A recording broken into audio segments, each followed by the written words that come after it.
What's up, everybody? Welcome back to another episode of Sammy's Place. I am Sam A. Today we're going to get into the fourth studio album from Christina Aguilera, Stripped, celebrating its 20th anniversary this year. I believe it was October it came out. Yeah, October 22nd, 2002. This is actually my favorite album from Christina Aguilera. I feel that this was her best album, but she's been consistent in delivering quality albums. From what was after this? There was Back to Basics, and then there was Bionic. But from what I'm seeing, there was other albums here that she released that I had no fucking idea of. These were the albums though that stuck out to me, like I guess her big ones that mattered. I don't know. Anyway, Stripped was a moment for Christina. She first came out with obviously Dirty as the lead single off the album. I remember back then at this time, we were so used to seeing like the soft bubblegum side of Christina Aguilera. Although she had a little bit more edge than Britney Spears, she was still a pop artist, right? So for Christina to come out with this song that was fucking dirty as shit, this was such a different time, she really shocked the world whenever she put out Dirty. So much to the point that she actually had a censor before the video played. I remember every time that fucking video played, there was like a censor basically saying that it was gonna be like explicit and graphic and shit like that. And when you think about it, when you look back at that and compare it to what's out these days, it was like it's quite soft. So this album really, I think it changed Christina as an artist and how we view her as a performer, as an entertainer. We saw her more so as an artist now at this point. Her second single, oh my god, I don't even know which one the fuck. Was it Beautiful that came out as a second single? There was Beautiful, there was Fighter, and then there was Can't Hold Us Down, which features Lil' Kim. All fucking solid singles. The entire album, it was really a stripped version. I don't know, it was such a organic sound for Christina in comparison to what she offered prior to this album. And this is where I kind of started to really like her. She had her own identity. It wasn't so much just sing these songs that I wrote you type of thing. It was, you kind of get a vibe of her as a person, right? This was around the time that she started working with Linda Perry. Linda Perry was already working with Pink before Christina.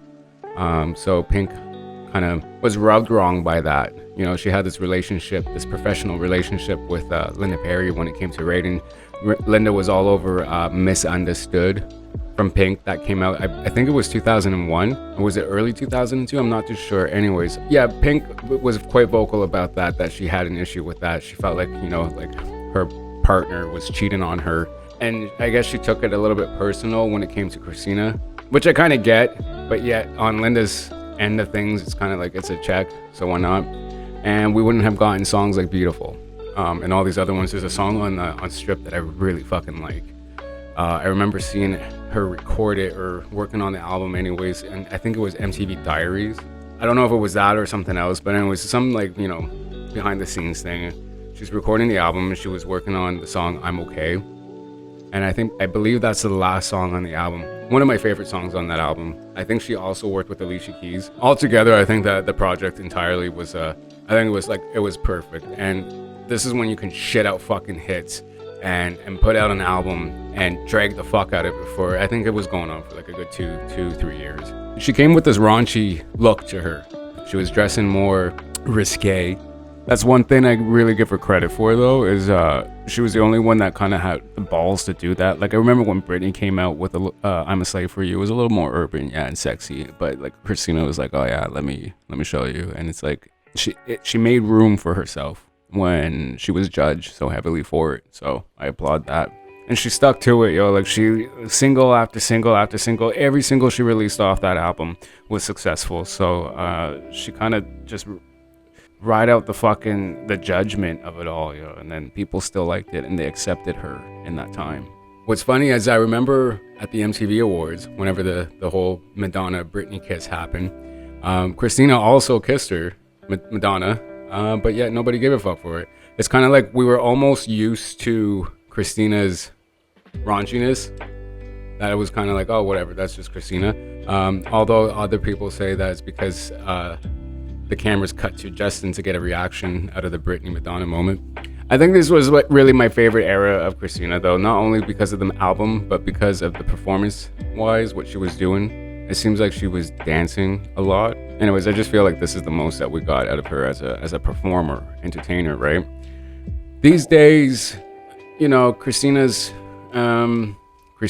I wouldn't say like I'm a huge fan. I am a fan of her music, certain albums and stuff. I have listened to her recent stuff. I don't care for it personally. Although, you know, I appreciate the fact that she's still continuing to make music because she has a solid fan base. She's still very much booked. So why not, right? Anyways, this was a really good time in music, especially for pop artists. One thing I've always appreciated with Christina was that as at this point on, moving forward in her albums, we kind of got a good taste of her as a person, as an artist. I miss the days when people would kind of change up their persona every era. Like this one, she was more stripped, obviously, like dirty, raunchy. This was her blossoming into a woman, from a teenage girl, into a woman who's embracing her body and her skin.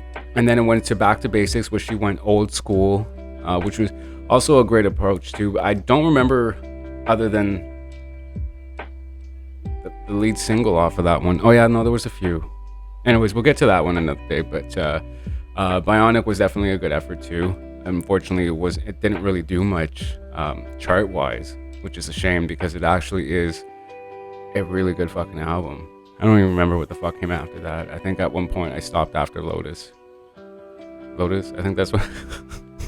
Like I said though, every era there was something different and new to Christina, and she gave us something completely fresh, which I appreciated. It's kind of fucked though, seeing like back then the comparisons made between Britney and Christina, obviously coming from the same group of people too, especially on the Mickey Mouse Club.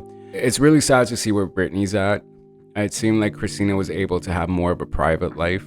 It's weird how that all happened. You know, they were from the same people, I guess you can say, but yet Britney's the one that was just kind of the main focus. And I guess it's because Britney seemed to be a little bit more softer, which can kind of make you a target for things. And Christina actually had a little bit more edge to her, where she would speak up and say things, speak her mind, pretty much. And I always respect that. I always respect people that tell it like it is and what's on their mind. And I was just thinking back at this album.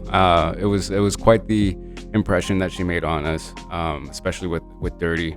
I can't even imagine to be in that time and place where music industry and TV entertainment was completely different, but yet she just kind of came out with all this, like, I'm going to show as much skin as I want and be as dirty as I want. You know, Christina said pretty much, fuck you, I'm going to do what I want. I don't give a fuck. I'm not going to be this pop artist. I love when artists pretty much give the middle finger and be like, I'm going to just do this.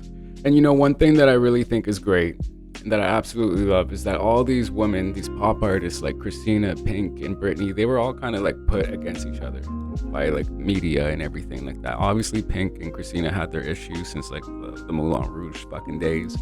And if you don't know about that, well, basically Pink had an issue with Christina's, I think, his manager coming in and just basically saying that she's gonna sing the biggest part. But since then, they're all in support, like given Britney's situation at the moment, dealing with her mental health and stuff, and just in need of support. I love the fact that Pink and Christina both speak out and support Britney, and same with Pink, even supporting Christina to this day. I love that. I love the unity in these pop girls taking a stance with each other. When something's going up against one of them, they're there to speak up and support the other. But yeah, you know the deal. Like, comment, subscribe. Tell me your experience with this album, what you like about it, what you don't like about it, and until next time.